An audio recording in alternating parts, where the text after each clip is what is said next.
이상한 알베르게 2 289페이지 3. 천체 물리학자 마틴. 생각에 빠져있는 동안 날이 어두워지고 밤하늘의 별이 하나둘 반짝이기 시작하더니 금세 별빛으로 가득했다.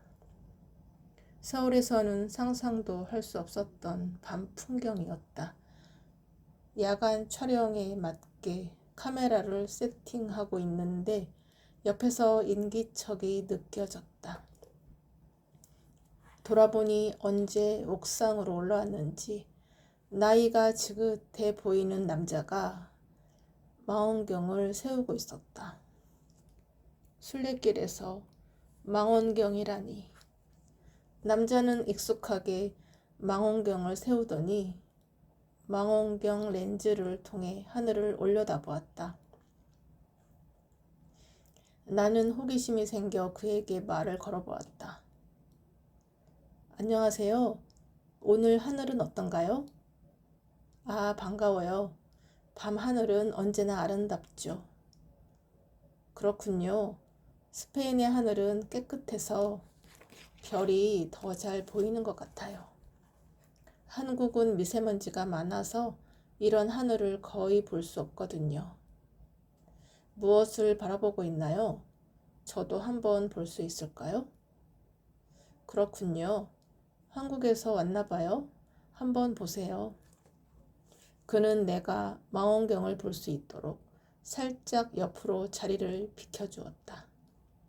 그는 내 자세가 어설펐는지 사용법을 알려주었다.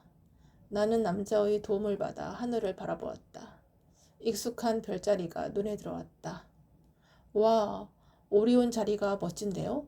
아름답죠? 그 아래쪽으로 보면 오리온 대성운도 보일 거예요. 짙은 네이비색의 하늘 위에 색색의 물감이 퍼지듯 몽롱하게 펼쳐진 오리온 대성운의 모습은 영상미를 추구하는 PD의 감성을 자극했다. 와우, 저 오묘한 색감. 이거 카메라로 담을 수 있을까요? 어떻게 저런 색이 나죠? 갑자기 흥분한 나를 보고 남자가 친절하게 설명해 주었다. 하하, 그 아름다운 색감은 여러 원소와 온도가 만들어낸 하나의 예술 작품이죠. 내가 별에 관심 가지게 된 건 아주 어릴 적 보았던 오로라 때문이었어요. 잠깐 내 이야기를 들어보겠어요? 나는 망원경에서 눈을 떼고 남자를 보며 흔쾌히 답했다. 네, 그럼요. 어떤 이야기인지 무척 궁금합니다. 내가 고개를 끄덕이자 곧 남자의 이야기가 이어졌다. 나는 독일에서 왔어요. 어릴 적 추운 겨울에 아버지와 함께 노르웨이에 있는 자작나무 숲으로 사냥 갔던 적이 있었어요. 그곳은 하얀 눈으로 덮여 있었죠. 그날 날씨가 무척 추워서 우리는 사냥감을 찾지 못하고 오두막으로 돌아왔어요. 저녁을 먹고 창밖에 무언가 일렁임이 보여서 다가갔더니 하늘에 거대한 초록빛 커튼이 드리워져 있는 거예요. 초록색부터 보라색까지 무지개를 흩뿌려 놓은 듯 찬란한 오색 빛깔이 하늘에서부터 계속 내려와서 아름다운 흐름을 만들어내고 있었어요. 그때는 그게 천사들이 하늘에 그림을 그려놓은 것인 줄 알았답니다. 하얀 눈 위에 까만 밤하늘, 그리고 그 위에 펼쳐진 오색 빛깔 찬란한 오로라. 정말 환상적이었어요. 그때부터였어요. 내가 밤하늘에 마음을 빼앗긴 것은. 남자의 시선이 먼 곳을 바라보듯 아련해졌다. 마치 과거로 여행하는 듯 했다. 나는 그 시간을 방해하고 싶지 않아 고개 들고 밤하늘을 바라보며 남자가 이야기한 것들을 상상해 보았다. 잠시 후 남자가 말을 이었다. 아이쿠, 내가 너무 혼자 생각에만 빠져 있었나 봐요. 그때 일을 떠올려 본 것도 오랜만이라. 고마워요. 이제는 사람들이 나에게 이런 걸 물어보지도 않거든요. 그래서 말할 기회도 거의 없었는데. 오늘은 한국에서 온 젊은이 덕분에 고이 간직해 두었던 기억의 책장을 열어보았네요. 과학을 공부하면서 그 아름다운 모습이 지구의 자기장에 태양풍이 부딪히면서 만들어내는 방전 현상이라는 것을 알았지만 어릴 적의 환상이 사라지지는 않더라고요. 과학적 사실을 알고도 어릴 적 환상이 무너지지 않으셨다니 신기하네요. 그런가요? 과학적 현상인 건 사실이지만 나에게 보인 것은 단순한 실험적 증명만은 아니었기 때문이지요. 말하자면 자연 현상은 누군가의 의도로 만들어진 것이 아니지만 때때로 그 현상들이 사람들에게 생각지도 못한 아름다움을 보여주죠. 그것을 통해 사람들은 새로운 영감을 받기도 하지요. 그렇기에 그 오로라에는 과학적 사실 그 이상의 무엇이 존재한다고 생각합니다. 이것이 자연이 인간에게 주는 선물이기도 하고요. 방금 젊은이에게 보여주었던 오리온 대성운도 마찬가지예요. 색이 너무 아름답다고 했죠? 맞아요. 오리온 대성운은 정말 환상적이지요. 그리고 그 대성운이 진정 아름다운 이유는 새로운 별의 탄생지이기 때문입니다. 무언가 새로운 것을 탄생시킨다는 것 그 자체가 아름답지 않나요? 새로운 것을 탄생시킨다니. 남자가 던진 말은 내 안에 무언가를 부풀어 오르게 했다. 내가 대답이 없자 남자는 헛기침을 했다. 머쓱해 하는 나에게 남자가 미소를 지었다. 그는 그 뒤로 삼각대에 세워둔 카메라를 가리키며 물었다. 당신은 왜 영상을 찍나요? 저는 여기 취재차 왔고 방송 구성에 필요한 내용들을 촬영하고 있어요. 그리고 방송을 통해 시청자들에게 새로운 무언가를 보여주기 위함이기도 하고요. 애초 기획 의도가 거기에 초점이 맞춰져 있으니까요. 비록 일하면서 만난 환경이지만 제가 만난 새롭고 다양한 시청 모습들을 시청자들과 공유하고 싶어요. 그 영상을 통해서 제가 느꼈던 이 느낌을 사람들에게 온전히 전해주고 싶어요. 사람들이 이 영상을 보면서 잠시라도 여유와 정리의 시간을 가졌으면 좋겠어요. 좋은 생각이네요. 젊은 사람이 그렇게까지 생각하다니 새롭네요. 그런가요? 좋게 봐주셔서 감사합니다. 그러고 보니 아직 통성명도 안 했네요. 나는 마틴이라고 해요. 저는 수연입니다. 조금 전에 말씀드렸듯이 촬영차 순례길에 온 PD입니다. 순례길 밤하늘을 보며 이야기를 나누던 우리는 문득 서로의 이름을 모른다는 사실을 깨달았다. 아마도 마틴이 먼저 이름을 말하지 않았다면 그런 것은 신경 쓰지 못했을지 몰랐다. 이야기가 길어지는 것 같아서 나는 가져온 보온병을 꺼내어 마틴과 커피를 나누어 마셨다. 다행히 뚜껑을 컵처럼 쓸 수 있어서 함께 마실 수 있었다. 마틴이 별 이야기를 계속했다. 별은 아름다운 존재죠. 빛의 잔재 속에서 태어나 일생을 불태우고 후대의 토대를 만드는 별의 일생이 정말 숭고하지 않나요? 네, 정말 그런 것 같습니다. 그런데 자신을 다 태우고 사라지면 과연 그 별에는 무엇이 남을까요? 글쎄요. 새롭게 태어난 별들이 곧 과거의 별이 남긴 잔재가 아닐까요? 인간은 대체로 자신의 이익만을 챙기기에 급급하죠. 다른 이를 위해 도와줄 수는 있겠지만 이 또한 자신의 안위가 어느 정도 보장된 뒤에야 할 수 있는 거죠. 이처럼 인간은 자신을 다 바쳐서 누군가를 위하지는 않아요. 그런 의미에서 자연은 정말 위대한 존재라고 생각해요.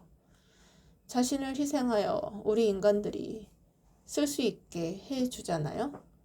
어떤 대가를 바라지 않고 이렇게 아름다운 모습을 선사해 주기도 하고요.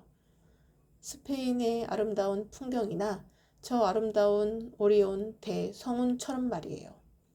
그렇군요. 나는 마틴의 말에 내가 가졌던 의문을 지웠다.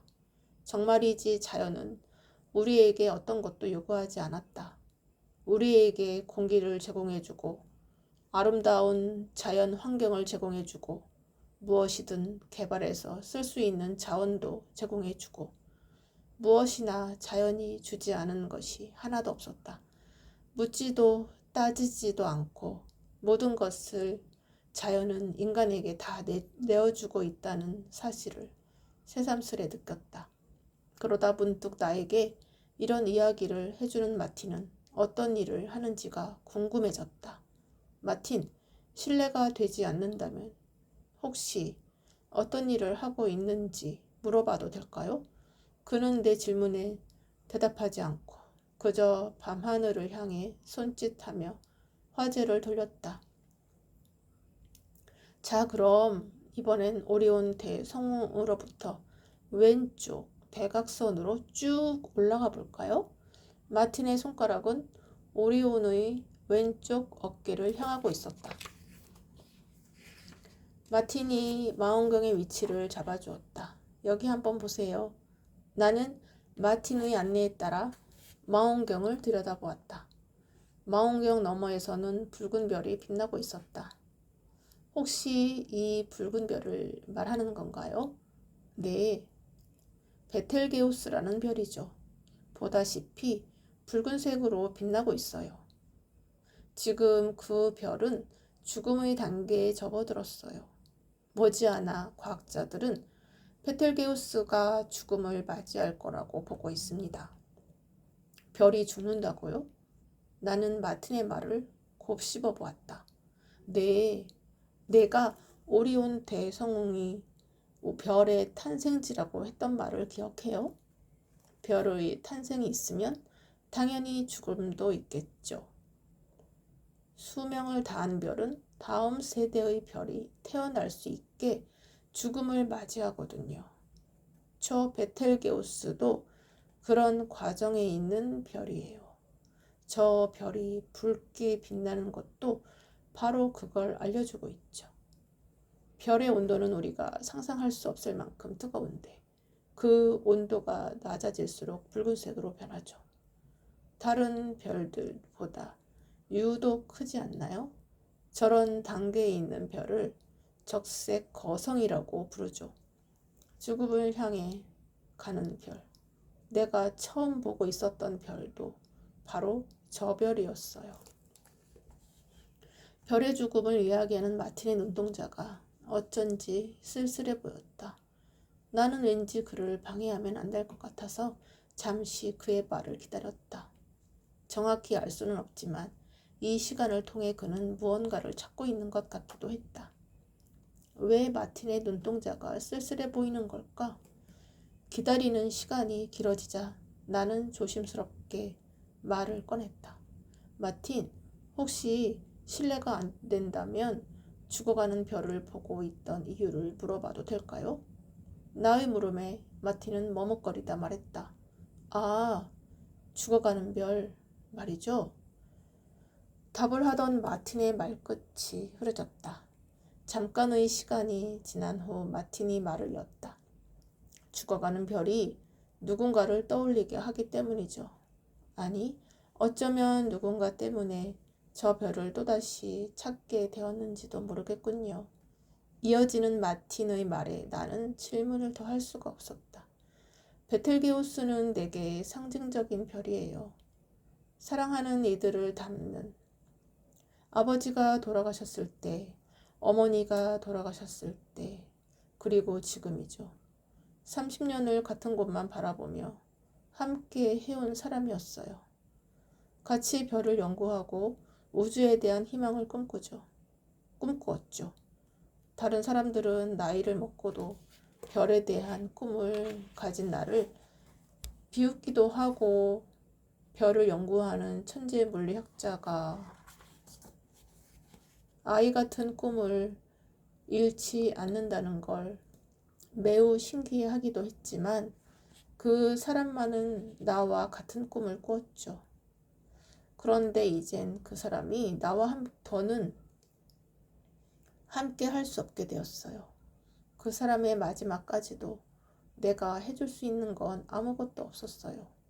어떤 유명한 의사도 손을 쓸 수 없다고 했죠.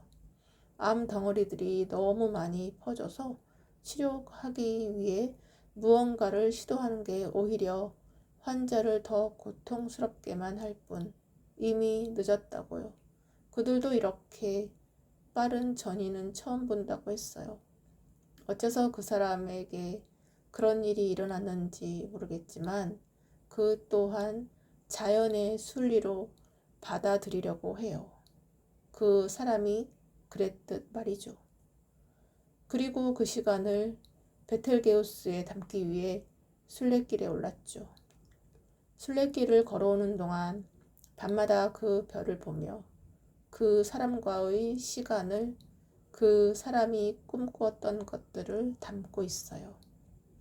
비록 저 별이 죽어가는 별이지만 인간의 시간으로는 아직 시간이 많이 남아있기도 하고, 또 우주의 시간으로 보면 저 별은 얼마 가지 않아 새로운 별들을 탄생시키는 에너지원이 될 테니까요. 그렇게 그 사람의 꿈이 새로운 에너지로 탄생이 되기를 바라는 간절함을 담고 있답니다. 마틴의 목소리가 조금씩 갈라지고 있었다. 내가 어떤 위로의 말을 건네야 할지 고민하고 있는데 마틴이 다시 말을 이어갔다. 그는 감정을 어느 정도 추스린 듯 목소리가 조금 차분해졌다. 별은 죽는 순간이 가장 아름답죠. 내부의 핵이 더는 수축하지 못할 만큼 수축하고 나면 그 에너지가 모여 한 번에 폭발하거든요. 그것이 바로 우리가 말하는 초신성이에요. 사실 갑자기 하늘에 밝게 보이는 별이라고 하여 초신성이라고 부르지만 그건 새로운 별이 아니라 기존에 있던 별이 죽는 순간이죠. 아이러니하지 않나요? 죽음의 순간이 가장 찬란한 아름다움을 가지고 있다는 것이. 그리고 그렇게 일어난 폭발의 잔해 속에서 새로운 별들이 탄생한다는 것이. 오리온의 왼쪽 어깨인 베텔게우스가 죽으면 오리온 자리도 없어지는 건가요? 글쎄, 오리온 자리란 이름도 신화에서 유래한 것인데 그 모양이 바뀌었으니 이름도 바뀔지 모르죠. 이상하게 나는 저 베텔게우스에 자꾸 끌려요. 왠지 별이 나를 부르는 것 같은 느낌? 그래서 어릴 적부터 저 별에 나의 소중한 사람들을 담고 있는지도 모르겠네요. 가장 슬픈 순간에 생각나는 것이 바로 저 별이었으니까. 천재 물리학자가 되고 나서도 우주의 신비를 공식으로 풀어내면서도 저 별에 대해서만은 강한 끌림을 느끼고 있어요. 그렇군요. 별에서 끌림을 느낀다니 신기하네요. 한편으로는 내가 죽으면 저 별에 가는 것은 아닐까 싶기도 해요. 그래서 나의 소중한 사람들을 저 별에 담아두는 것은 아닌가 싶기도 하고요. 그런데 저 별이 죽어가는 별이라 기분이 참 묘하네요. 사실 지구가 생긴 지는 45억 년이나 되었고 우리가 사는 태양계를 넘어 우리 은하, 아니 그 너머에 있는 외계 은하까지 합하면 기껏 100년을 살고 가는 인간으로서는 상상도 못할 시간이죠. 우주는 그 오랜 시간 동안 만들어졌고 지금도 계속 진화하고 있는데 그 거대한 흐름 속에서 100년이라는 짧은 시간을 사는 우리 인간은 시간으로 보아도 크기로 보아도 아주 작고 미미한 존재잖아요. 그의 말을 듣고 보니 그는 하늘을 연구하는 천체물리학자로 인도한 하느님의 안배가 놀라웠다. 나는 순례길에 오르며 불안함으로 하느님의 시그널을 받았는데 마틴은 오로라와 별로 시그널을 받았던 것인가? 자신이 가야 할 길을 어릴 때부터 강한 이끌림으로 시그널을 받아온 것일까? 만약 그가 그 시그널을 따라 오늘까지 온 것이라면 하느님은 우리를 어디서부터 어디까지 이끄는 것일까? 나는 마틴이 어릴 때 보았던 오로라처럼 나에게도 어린 시절 그런 순간이 있었는지 잠시 생각해 보았다. 그때 이어지는 마틴의 목소리가 들려왔다. 우리는 우주의 한쪽에 자리한 은하, 그 속에서도 태양계, 거기서도 지구라는 행성 속에 살고 있어요. 그렇게 작고 좁은 곳에서 살면서도 우리 인간들은 아등바등 살아가죠. 눈앞의 이익만을 쫓고 더 높은 곳으로 가기 위해 경쟁하고 가진 것에 만족하지 못하고 언제나 더 많이 가지려고 하죠. 때로는 남을 돕는다는 미명 아래 자신의 또 다른 욕망을 만족시키기도 하죠. 욕망을 쫓고 그것을 채우기 위해 아등바등하는 인간이란 얼마나 미련한 존재인지. 맞아요. 저도 세상이 모두 제 뜻대로 될 줄 알았던 때가 있었어요. 그런데 그게 얼마나 어리석은 생각이었는지 이번에 순례길을 걸으면서 조금 깨닫게 되었어요. 마틴의 말을 들으니 잊고 있었던 과거들이 떠올라요. 그동안 까맣게 잊고 있었던 기억인데 미국에서 대학 시절 다양한 경험을 해보려고 여기저기 참 많이 찾아다녔어요. 그러다 한 선배가 알프스 등정팀에 촬영 스태프로 참가하는데 같이 가지 않겠냐고 해서 촬영 보조 스태프로 참여하게 되었죠. 몇 달 동안 정말 엄청나게 준비해서 참여했는데 지금 생각해보면 정말 용기가 가상했던 것 같아요. 산에 오르기 전 몽블랑을 바라보며 그 순백의 아름다움에 매료되었는데 막상 올라가기 시작하니 정말 힘든 시간이었어요. 하지만 눈앞에 만년설로 뒤덮인 몽블랑을 보면서 한 발 한 발 내딛는 느낌과 몽블랑을 마주하게 되었을 때의 그 감동은 이루 말할 수 없었어요. 오랜 세월 굳건하게 그 자리를 지켜온 모습에 하루하루 작은 일에 좋아하기도 하고 어느 순간에는 화를 내기도 하고 또 어떻게 들세라 동덩거리기도 하는 인간이 얼마나 작고 하찮은 존재인지 깨닫게 되었어요. 수천 년, 아니 수만 년 이상의 시간이 지나도 그 자리를 지키고 있는 거대한 자연 앞에 한없이 작은 존재임을 느끼며 겸손함이 저절로 일어났어요. 자연에 경애한다는 말이 어떤 것인지 몸소 체험했죠. 그땐 정말 영원히 기억될 줄 알았는데 정말 까맣게 잊고 있었네요. 그런데 지금 마틴으로부터 거대한 우주 이야기를 듣고 있으니 더 겸손해지네요. 하하하, 젊은이에게도 그런 좋은 기억이 있었군요. 그 느낌을 항상 간직하길 바라요. 인간의 가능성을 과신하여 함부로 움직이다가는 반드시 큰일을 당하게 될 거예요. 그건 그저 만용일 뿐이에요. 마틴은 말을 마친 뒤 여전히 붉게 빛나고 있는 밤하늘의 별을 보고 있었다. 그의 눈이 촉촉해 보이는 것은 나의 착각이었을까? 잠시 뒤 마틴이 망원경을 챙긴 후 작별 인사를 했다. 오늘 젊은 친구와 정말 좋은 시간을 보냈네요. 시간이 벌써 이렇게 되었군요.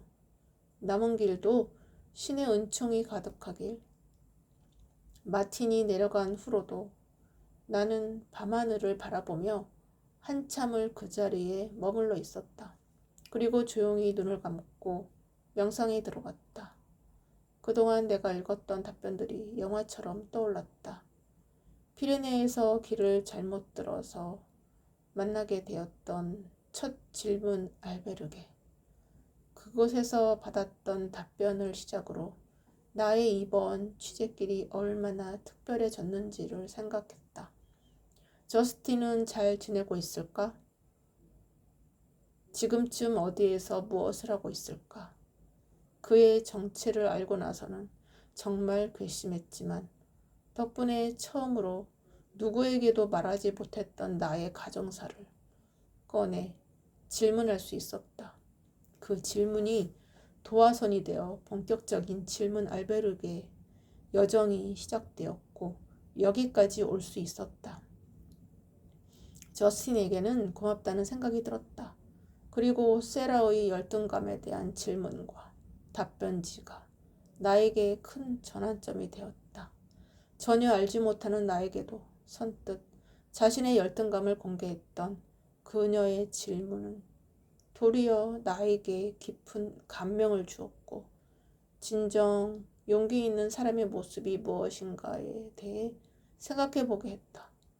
힘이 센 자가 악당들을 물리치는 것이 용기가 아니라 자신 안의 나약함과 약점을 두려워하지 않고 더 발전시키기 위해 노력하는 것이 진정한 용기임을 그녀 덕분에 알게 되었다. 자신의 열등감을 더는 두려워하지 않고 새로운 인생을 살아가게 될 그녀의 모습을 그려보며 나 역시도 그렇게 살아보리라 다짐했다. 세라, 당신은 정말 멋진 사람이에요. 잔잔한 미소를 지으며 눈을 뜬 나는 하늘의 별들을 바라보았다. 에릭은 곧 저별로 돌아가게 될까? 에릭이 그 답변지를 보았다면 지금쯤 다른 인생을 살고 있지 않을까? 나는 에릭에게 답변을 전해주지 못한 아쉬움을 뒤로하고 하늘의 별들을 바라보았다. 우리 인간은 시간으로 보아도 크기로 보아도 아주 작고 미미한 존재잖아요. 문득 마틴의 말이 떠올랐다. 지금까지 내가 겪었던 많은 일들이 저 드넓은 우주에서는 아주 작디 작은 먼지보다 작은 일에 불과했다.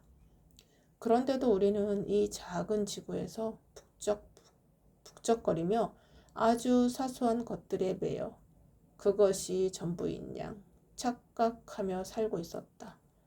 나는 잠시 생각을 정리하고 옆에 있던 질문 카드를 집어들었다. What is your question? 이제 오늘로써 이 질문 카드도 마지막이네요. 그동안 받았던 답변들로 다양한 부분에 대한 생각의 전환이 일어났고 이것이 바탕이 되어 앞으로의 제 인생에 많은 변화가 생길 것 같습니다. 비록 얼굴을 보지는 못했지만 답변을 주셨던 분들께 감사의 인사를 전하고 싶습니다.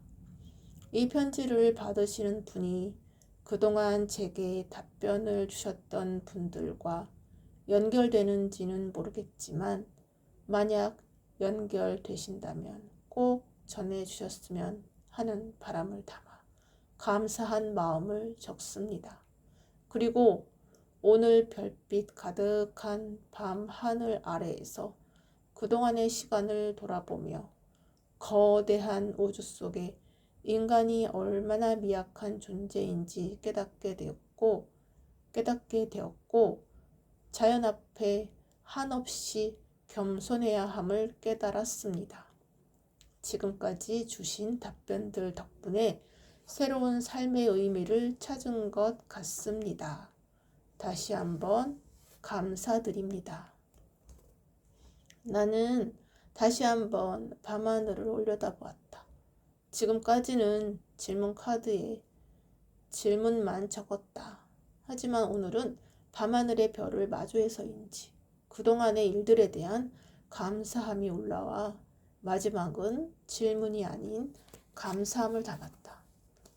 나의 질문에 정성스럽게 답을 해주신 모든 분들에게 감사함을 느끼면서 얼굴 없는 천사들이 바로 이런 분들이라는 생각이 들었다. 세상에 자신을 드러내지 않고 또 알아달라며 목소리를 내지 않고 묵묵히 세상을 밝히는 모습에서 숭고함마저 느껴졌다. 어디선가 개 짖는 소리가 고요함 속에서 울려 퍼졌다. 그렇게 아메날에서의 별밤이 깊어가고 있었다.